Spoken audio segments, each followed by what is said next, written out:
Hello? Hi, this is Chloe from Gourmet Delight. I'm here to reserve your table. How may I assist you today?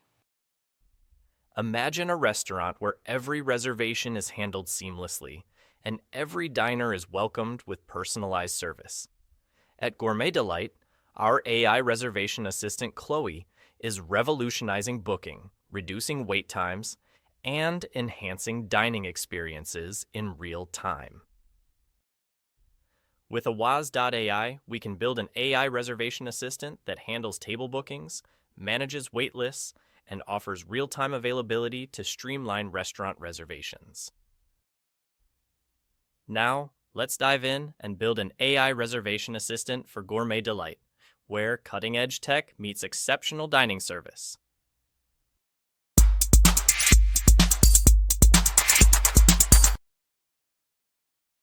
Now, we'll follow a step-by-step process where I'll guide you through setting up this exact funnel for your business. If you follow these steps, you'll be able to set it up on your own using Awaz.ai. The first step is creating an account with Awaz.ai. The second step involves connecting phone numbers and setting up a calendar, creating the agent, setting up actions, and defining tags. We need to click on Create a New Agent, give it a name, and get started. So, I'm going to use one of the agents that I've already created. Now, in this part, we need to give the agent a name. This will be the name of the AI agent that will call your leads. Select a voice. We have all different kinds of voices and accents that you can choose from. Select the language of the agent. Do you want the AI agent to sound American, Indian, British, European, Spanish, etc.? You can also add background sounds to your AI agent, such as mimicking the AI agent sitting in a coffee shop, outdoors, or in a convention hall. The company information box is where you define your company and the product that you want the AI agent to know about during conversations. The agent's objective is the goal of the agent. It could involve evaluating interest for a specific product or service, booking an appointment, setting up a call, and so on. In the voice settings, you define the tone of the voice. Would you like the AI agent to sound more calm or more emotional? Voice speed is where you can adjust the pace and speed of the AI agent's voice. You can test all of these settings by clicking on the web call and conversing with the AI agent. Responsiveness determines how quickly you want the AI agent to respond. Interruption sensitivity refers to whether you want the AI agent to be highly sensitive to interruptions or not. Enabling backchannel allows your AI agent to use filler words like yeah or huh during conversations, indicating active listening and engagement. In the Prompt tab, you define who starts the conversation when your customer picks up the phone.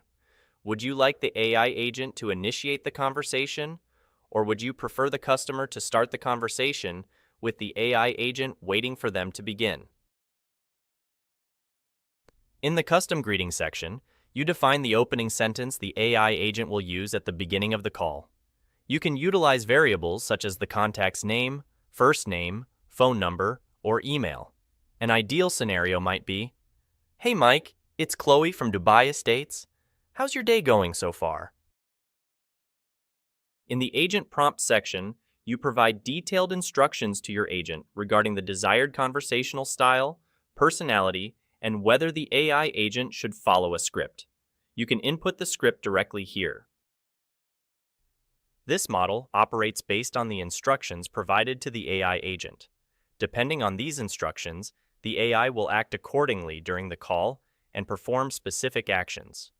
For instance, if you have a script to follow, you can simply paste it here. The best approach is to continuously adjust the prompts and test the agent until you find the perfect fit that effectively executes actions for your business's specific use case. In the Actions section, you define custom actions you want the AI agent to take during or after the call. For example, if you want the AI agent to send an SMS immediately after the call, click on this action and specify the content of the SMS you want the AI agent to send. You can also enable Speak During Execution, which means the AI will inform the customer that an SMS will be sent right away. Here, I will connect my phone number. I can either buy a phone number or connect my existing phone number by entering it and validating the one-time password. Next, I connect my WhatsApp by clicking on Add WhatsApp and scanning the QR code through my WhatsApp mobile app. This links my WhatsApp account to the platform. After setting up my phone and WhatsApp, the next step is to go to Calendars. Here, I create a new calendar and set all the time slots when I'm available to take calls with customers. This defines the time frame within which the agent will book appointments and meetings for you. For example, you can set your availability from Monday to Friday, 12 p.m. to 6 p.m. You can specify all kinds of availabilities here. This is how you set up a calendar.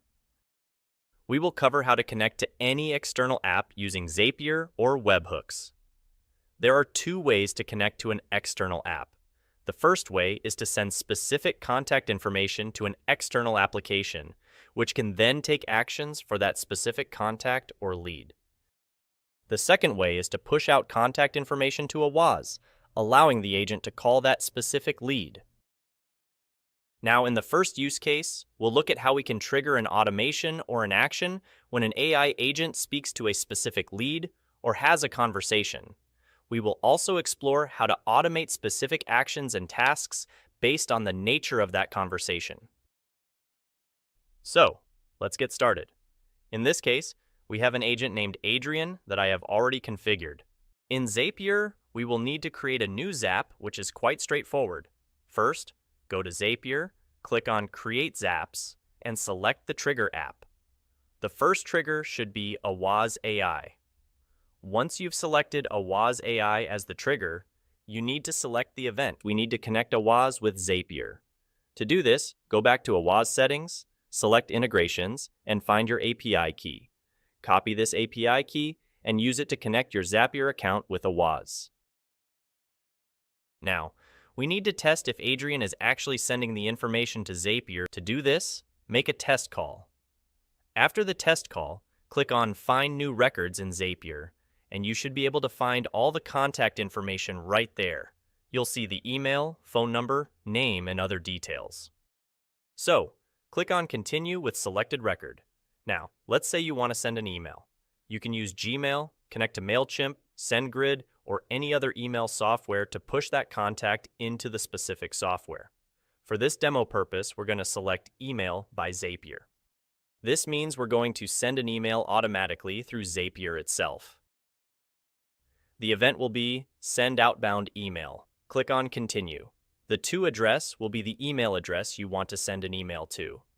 The subject can be defined manually, for instance, Demo a WAS. The body will be the content of the email. You can also add an attachment, specify the from name, in this case Adrian our agent, and a reply address, in case the customer replies to our email. Click on Continue, and now you can test it. So I've got all my data here. We're going to test the step.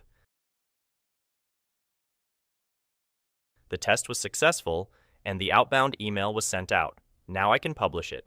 Once published, anytime Adrian is speaking to a customer through a campaign, and the customer says, "Send me an email," Zapier will automatically trigger and send an email to the customer.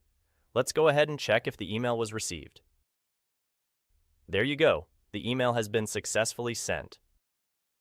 We can also push contact information into a WAS and have the AI agent call that contact, or simply create or save a contact within a WAS's contact list. To set this up, we'll create a new Zap. Let's go back to Zapier and click on Create New Zap. Now, let's say I want to trigger an action from a Google form. For this demo, we'll use a Google form. However, you can send out contact information from any other external CRM or application that you're using.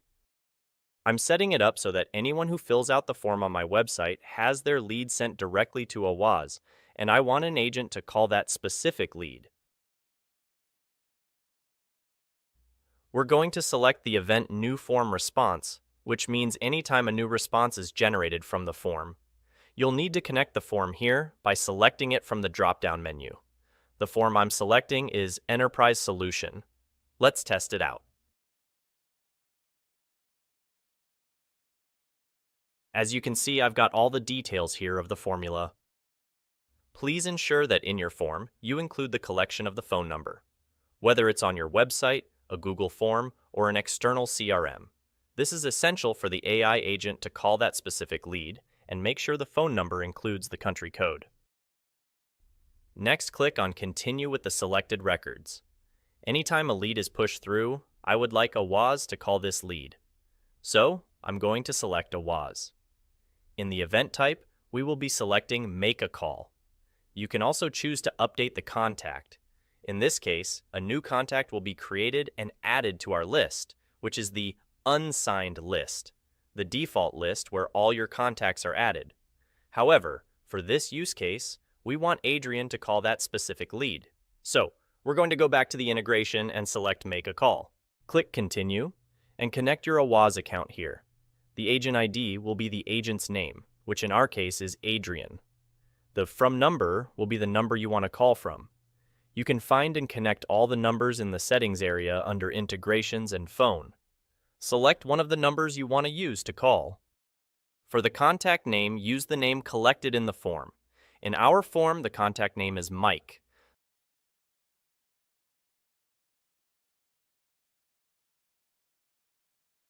The phone number will be the phone number collected in the form. Now that I've got a name and phone number, I'm just going to continue. When I click on Test, it will automatically call Mike at the number provided, using the selected number from AWAS. Now you can test it and publish it. Now, what's going to happen is that anytime contact information is captured in your Google form, it will be sent to AWAS, and a call action will be automatically triggered. So, whenever a lead fills out the form, they will receive a call from Adrian. You can do this with other software as well, such as your CRM, email software, or forms on your website. For instance, you can have a form that says, "Call me right now," and then create a Zapier integration to automatically initiate a call using our AI agent. That's about it. That's how you use Zapier to trigger automated actions from and to AWAS. Any tests conducted in your agent settings or new campaigns launched will have all calls recorded, and you can find them in the recordings section. Here, you can view all the details of each contact, including whether it was a web call or a phone call, inbound or outbound, the cost of the call, the date, time, and outcome. You'll see if there was a pickup, if a result was achieved, if the call was busy, failed, or had no answer. All these details are available in the recordings section. You can also filter all the call recordings. You can filter by campaign for any specific campaign you have launched, by date, and by whether an outcome was achieved for a specific call. You also get a complete analysis of each call, including whether the call was completed, user sentiment, and agent task completion. All this information is available in the Recordings tab. This feature is particularly useful when running campaigns, as it allows you to see the results for each specific campaign, such as the number of people who picked up the phone and the outcomes achieved. You can also filter the results by time period. So, it's a very powerful way to understand analytics, results of each call, each campaign, and be able to monitor and filter them right in the recording section. That's it for this video. If you have any other questions, feel free to check out our other videos. Don't forget to like and subscribe. Thank you, and goodbye.